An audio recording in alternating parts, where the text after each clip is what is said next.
Hello, welcome to the first episode of P.G.M's movie scores. And this and that, what I just showed you, is the first piece of music I'm talking about. This piece of music lifts me up all the time. It makes me seek adventure, as I did back in Nelson on a film school with a couple of friends, doing a short film, a Robin Hood short-esque film, where we got to dress up in Robin Hood tights, and I know it sounds weird, but we did, and we had such fun creating such a Robin Hood-esque film. Loved it to bits. And this music was really the catalyst for that short film. I love the strings, I love the French horns, and I love the orchestral sense of this adventure where I'm going to go on, we're going to go on, everybody's going to go on while watching this. This man who robs from the rich and gives to the poor. And that's really the crux of the whole story of Robin Hood. With Michael Kamen's soundtrack, it conveyed it all.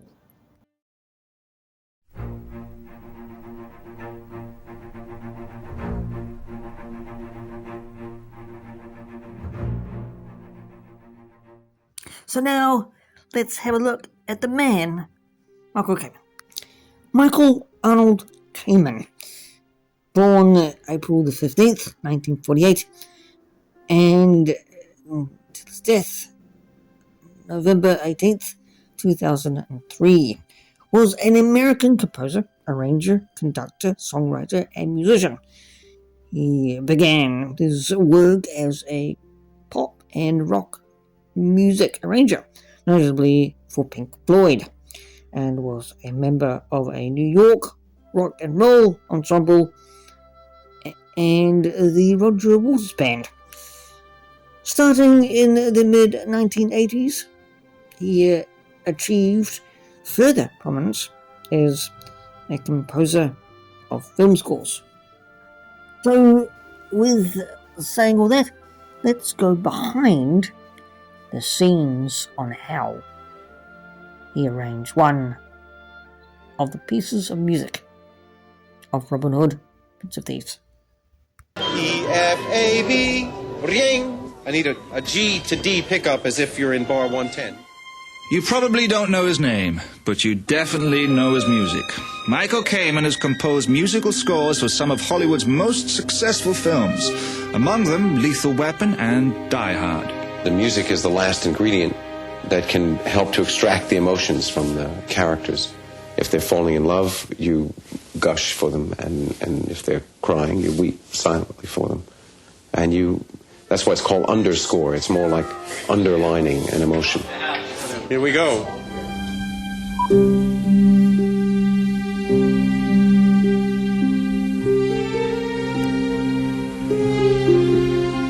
Capturing the emotion required some dedicated musicians, 110 to be exact. Here, they are creating a romantic feel for a pivotal scene between Robin and Maid Marian.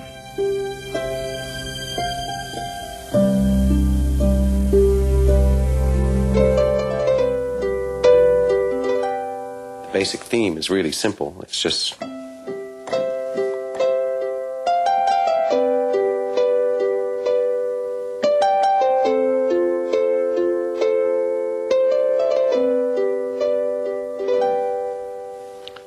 very rarely gets any more involved than that. I play it on this and then put it on score and turn it into musical instruments.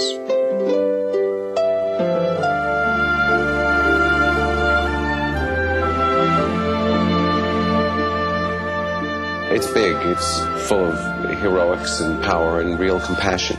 I've carried an idea of who Robin Hood is in my mind since I was 6, so that's a pretty strong vision to have musically.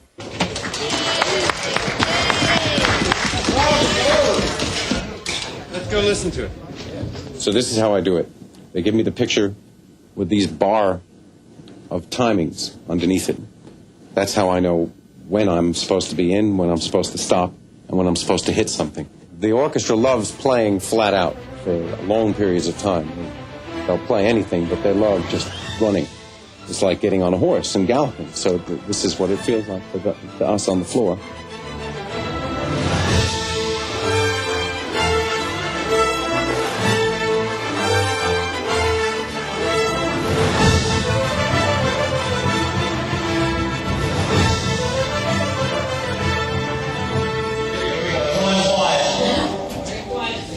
There's this lovely episode where Maid Marian follows Robin Hood into his camp in the woods. He sees her off by the lake.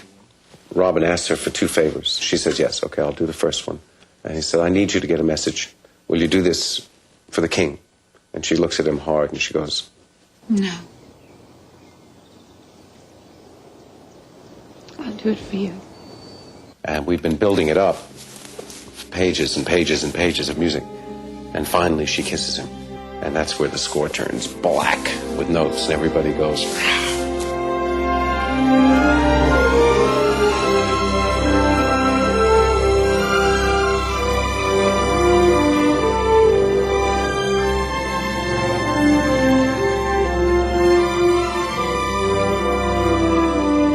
This is a work of love. This has come from the heart. This is something that I really, really care about. Music is a real substance.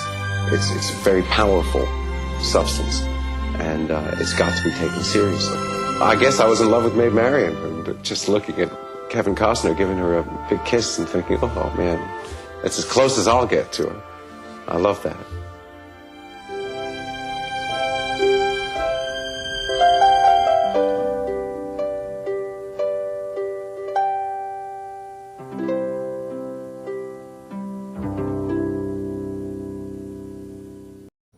Here's a little history on Robin Hood. Robin Hood was a Yorksman. In the forest of Barnsdale, not Sherwood Forest, a small band of men consisted of Robin Hood, Little John, Little Scarlet, and Much. The knight they had dinner with was penniless. And so the knight said he could get them the money, but they had to wait. But instead of the knight coming back, they were introduced by a monk who lied and said he didn't have any money, but he did, so they robbed him. This Robin Hood, this real life Robin Hood, or not this real life Robin Hood, didn't really give to the poor. He stole from the rich. He murdered the sheriff, the real sheriff of Nottingham, and the Robin Hood was a Yorkshireman. The real sheriff of Nottingham got his head lopped off by this Robin Hood. It wasn't a band of merry men, it was just 3 men in the woods being robbers. Well, it turns out this Robin Hood died in a barn of some sort and died in starvation. Pretty grim for a bit of a backstory, bit of a history of Robin Hood, really.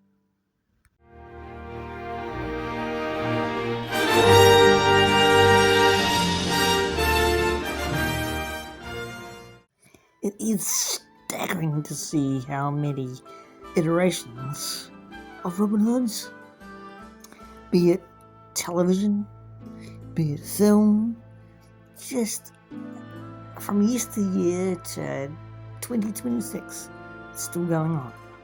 Speaking of 2026, Hugh Jackman comes out with a new movie of Robin Hood, a darker sense of Robin Hood,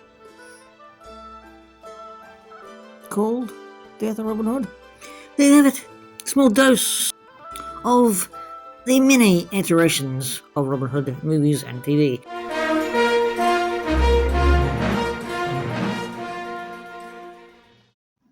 In a sense, this movie soundtrack of Michael Kamen's, to me, personally, means storytelling. It also means escape. It also means being a hero in a time of medieval peasantry and the cold, dank stench of those times, but being such a hero in those times, robbing the rich, giving the poor to the poor, but really in the history, in all sense of the word, did this man really exist? And if he did, was he a hero at all? Those the real questions to ask, but really the legend really still lives on in so many iterations, in so many movies and television still today. We are still getting them. But this soundtrack just makes me escape in such a really happy way, and just heroicness of this music of Cayman's just lifts me up so much.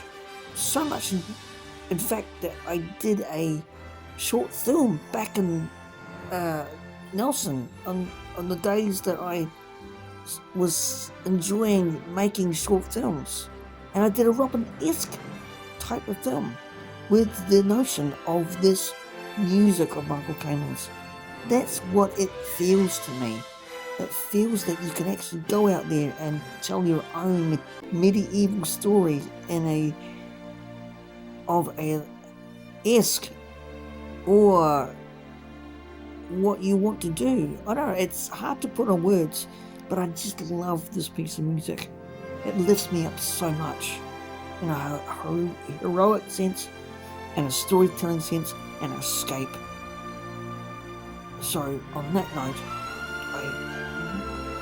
this is basically the first episode, and I hope you enjoyed it as much as I have. Feel free to comment, like it if you like it, subscribe if you want to.